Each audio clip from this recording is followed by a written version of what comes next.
नमस्कार दोस्तों, study with पवन प्रदीप में आप सब लोगों का स्वागत है। दोस्तों, आज चर्चा की जाएगी कक्षा 6 विज्ञान साइंस का जो पहला पाठ है भोजन, यह कहाँ से प्राप्त होता है या नहीं आता है, इसके विषय में हम चर्चा कर चुके हैं। साथ ही हम इसके अभ्यास प्रश्नों पर आज चर्चा करेंगे। मैं आप लोगों की जानकारी के लिए बताना चाहूँगा कि हम इस यूट्यूब चैनल के माध्यम से कक्षा 6, 7, 8, 9, 10, 11, 12 एनसीईआरटी पढ़ाते हैं और साथ ही साथ प्रतियोगी परीक्षाओं के लिए जो महत्वपूर्ण बिंदु होते हैं, जो महत्वपूर्ण चैप्टर होते हैं, उन पर चर्चा करते हैं। आइए आज की चर्चा को शुरू करते हैं कि भोजन यह कहाँ से आता है। इसके विषय में जैसे हमने देखा उसकी अध्याय की समीक्षा एक बार देखें। जैसे कच्ची सामग्री, फल, सब्जी, गेहूं, दाल, चावल जैसे अनाज हमें पादपों से प्राप्त होते हैं। प्रश्न अगर पूछा जाए फल, सब्जी, गेहूं, दाल, चावल अनाज किससे प्राप्त होता है, तो पादपों से प्राप्त होता है। ऐसे ही दूध, अंडा, मुर्गा, मछली, झींगा, मांस आदि हमें जंतुओं से प्राप्त होता है। अगर प्रश्न पूछा जाए दूध, अंडा, मुर्गी या मुर्गा, मछली, झींगा, मांस आदि कहाँ से प्राप्त होता है, तो यह जंतुओं से हमें प्राप्त होता है। ऐसे ही हमें गाय, बकरी, भैंस दूध देने वाले कुछ सामान्य पशु हैं। दूध एवं विभिन्न दुग्ध उत्पाद जैसे मक्खन है, क्रीम, घी, पनीर, दही का उपयोग संसार के प्रत्येक क्षेत्र में किया जाता है।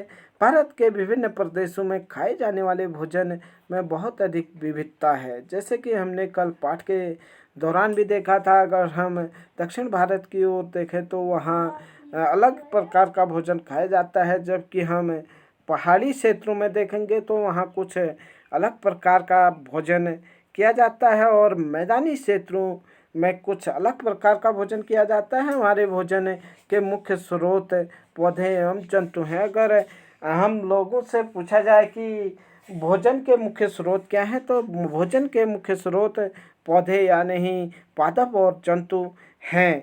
जो जंतु केवल पादप खाते हैं उसे शाकाहारी कहते हैं। और मांस अगर पूछा जाए कि शाकाहारी किसे कहते हैं, जो केवल पादप खाते हैं उन्हें शाकाहारी कहते हैं। मांसाहारी किसे कहते हैं, जो जंतु केवल जंतुओं को खाते हैं, केवल मांस खाते हैं, उन्हें मांसाहारी कहा जाता है। सर्वाहारी किसे कहते हैं, जो जंतु पादप तथा दूसरे प्राणी दोनों को खाते हैं, उन्हें क्या कहते हैं, सर्वाहारी कहते हैं। किसी भी खाद्य सामग्री में मिलाए जाने वाले सामग्री को संघटक कहते हैं। जैसे कि हमने कल देखा था, किसी भी खाद्य सामग्री में जो सामग्रियाँ मिलाई जाती हैं उन्हें संघटक कहते हैं। जैसे दूध, चावल, चीनी और पानी खाद्य पदार्थ क्या हैं, खाद्य संघटक खीर के संघटक हैं। जो ये पदार्थ हैं ये खीर के संघटक हैं, मतलब इनको मिला करके खीर बनाई जाती है। बीज से शिशु पौधे का उगना अंकुरण कहलाता है। उसके बाद अगर हम देखें मधुमक्खियों द्वारा इकट्ठा की गई फूलों के मीठे रस को मकरकंद कहते हैं, जो बाद में शहद बन जाता है। पादपों के वे भाग जिन्हें खाया या पकाया जाता है उन्हें खाद्य या खाने योग्य भाग कहते हैं। जैसे फल है, फूल है, पत्ता है, जड़ है और तना है, ये सारे भाग खाए जाते हैं। उसके बाद इसके अभ्यास प्रश्नों पर हम चर्चा करेंगे, जो पाठ्य आधारित प्रश्न है। पहला प्रश्न यहाँ पर पूछा गया है कि पहला प्रश्न, क्या सभी जीवों को एक ही किस्म के भोजन की आवश्यकता होती है? नहीं, सभी जीवों को एक किस्म की भोजन की आवश्यकता नहीं होती है।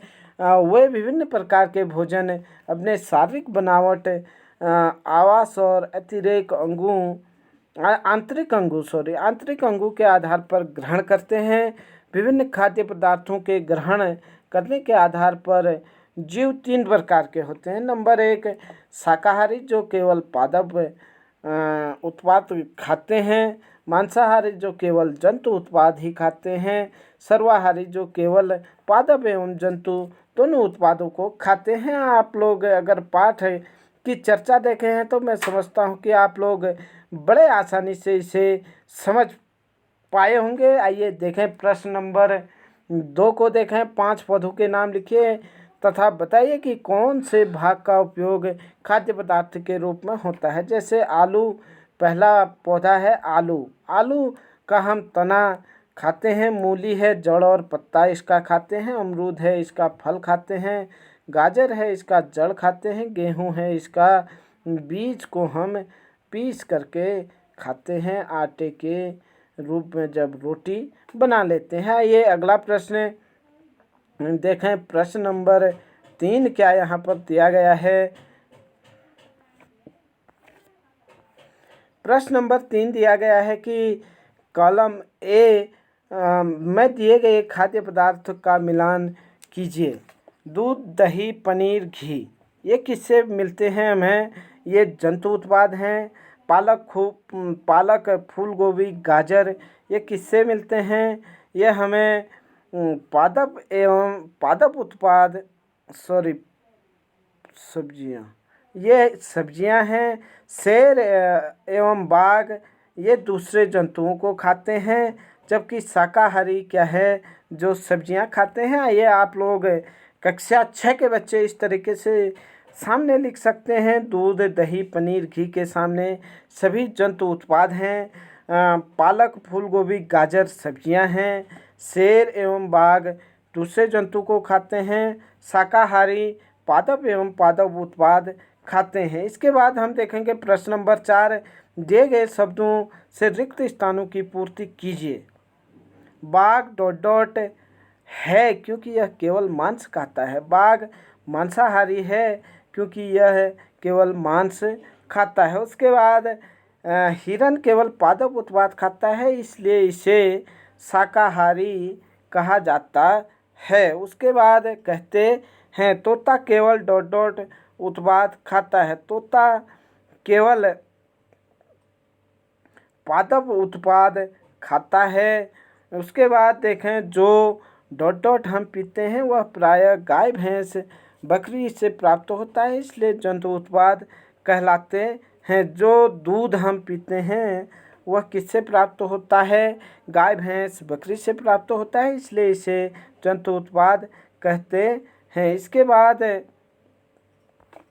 देखें आगे इसमें हमें चीनी डॉट डॉट, हमें चीनी गन्ने से प्राप्त होती है। आप लोग यहाँ पर देख सकते हैं इन सब का आंसर भी यहाँ पर दिया गया है।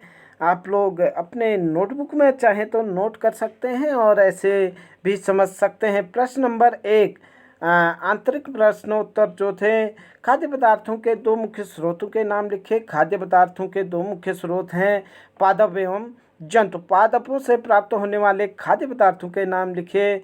सभी अनाज, गेहूं, चावल, मटर, फल और सब्जियां आदि क्या हैं, खाद्य पदार्थ हैं। जंतुओं से प्राप्त खाद्य पदार्थों का नाम लिखिए। अंडा है, दूध है, मांस है, चिकन है, मछली और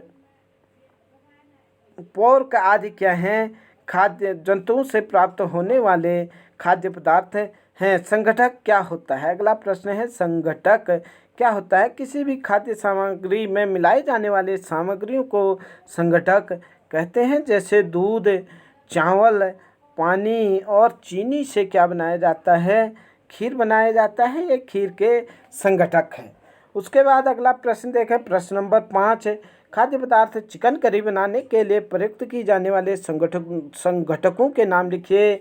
खाद्य पदार्थ जो चिकन करी है यह पादप और जंतु खाद्य पदार्थ चिकन करी के प्रमुख संगठक है। चिकन करी में जैसे हमने पाठ के चर्चा के दौरान देखा था कि एक तो हमें मांस चाहिए, उसके बाद हमें मसाले चाहिए और साथ ही साथ उसमें जो भी चीज़ें प्याज, टमाटर इत्यादि, तेल, घी हम डाल सकते हैं, वो सब चीज़ें उसके संगठक के रूप में कार्य करते हैं। अगला प्रश्न कि पादपों के खाद्य योग्य बनाने में पादपों के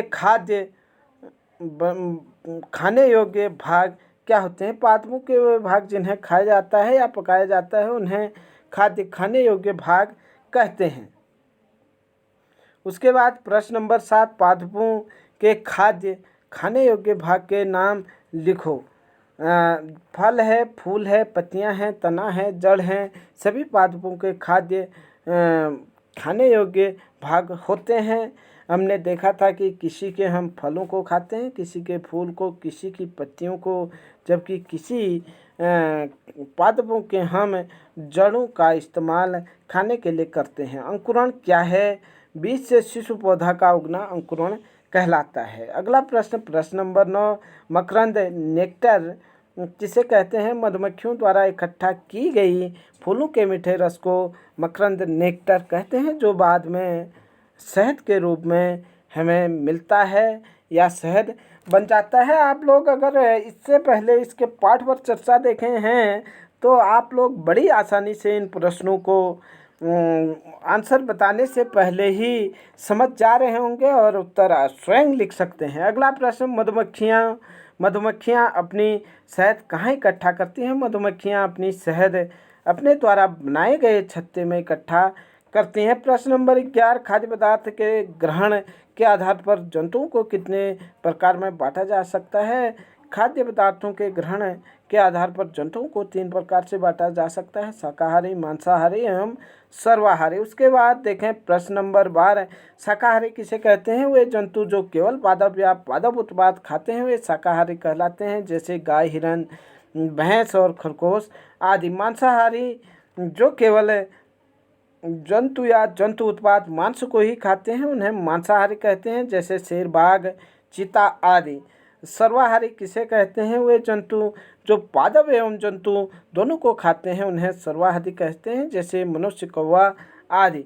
इस प्रकार ये थी आज की चर्चा, जो विज्ञान कक्षा 6 का पहला पाठ था, भोजन हमें कहाँ से प्राप्त हुआ है, उसके विषय में। अगर आप लोग हमारे इस YouTube चैनल पर नहीं जुड़े हैं, यहाँ तक आ गए हैं, तो आप तुरंत ही हमारे चैनल को सब्सक्राइब कर लीजिए और साथ में बेल आइकन को ऑल नोटिफिकेशन में रख लीजिए, क्योंकि जैसे ही हमारी अगली वीडियो आती है तो निश्चित तौर पर उसकी सबसे पहले जानकारी आप लोगों तक मिल सके। तब तक के लिए आप हमारे साथ यूं ही बने रहिए। जय हिंद, जय भारत।